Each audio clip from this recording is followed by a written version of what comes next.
الشيطان الرجيم ہم نے تم پر یہ کتاب لوگوں کی ہدایت کے لیے سچائی کے ساتھ نازل کی ہے، تو جو شخص ہدایت پاتا ہے تو اپنے بھلے کے لیے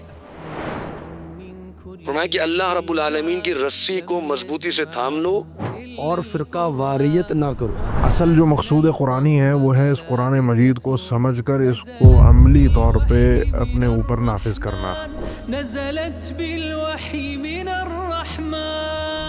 اگر ہم قرآن کے ذریعے پہاڑوں کو چلا دیتے، زمین کو کاٹ دیتے، مسافت کم کر دیتے، یا قرآن کے ذریعے مردوں سے باتیں کروا دیتے ہم، پھر بھی یہ لوگ ایمان نہیں لاتے۔ كل منهم أوتي مزمار، كل منهم أوتي مزمار۔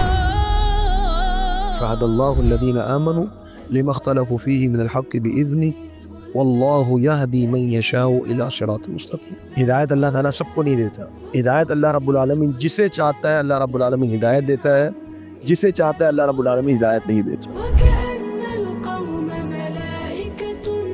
قرآن جو ہے یہ صرف روحانی علاج کے لیے نہیں ہے، اس کے علاوہ بھی آپ کو کوئی جسمانی درد تکلیف ہے، کوئی مسئلہ ہے، کوئی زخم ہے، کوئی چوٹ ہے، تو اس پر بھی قرآن مجید اس کے لیے بھی شفا ہے۔ وَلَقَدْ يَسَّرْنَا الْقُرْآنَ لِلذِّكْرِ فَهَلْ مِن مُدَّكِرٍ۔ اللہ تعالیٰ نے بیان بھی فرمایا ہے کہ ہم نے قرآن مجید کو سمجھنے کے لیے بہت آسان سا کیا ہوا ہے۔ یہ جو ہم اس وقت بیٹھ کے پڑھ رہے ہیں، یہ ہدایت، یہ توفیق کس کی طرف سے ہے؟ اللہ رب العالمین کی طرف سے۔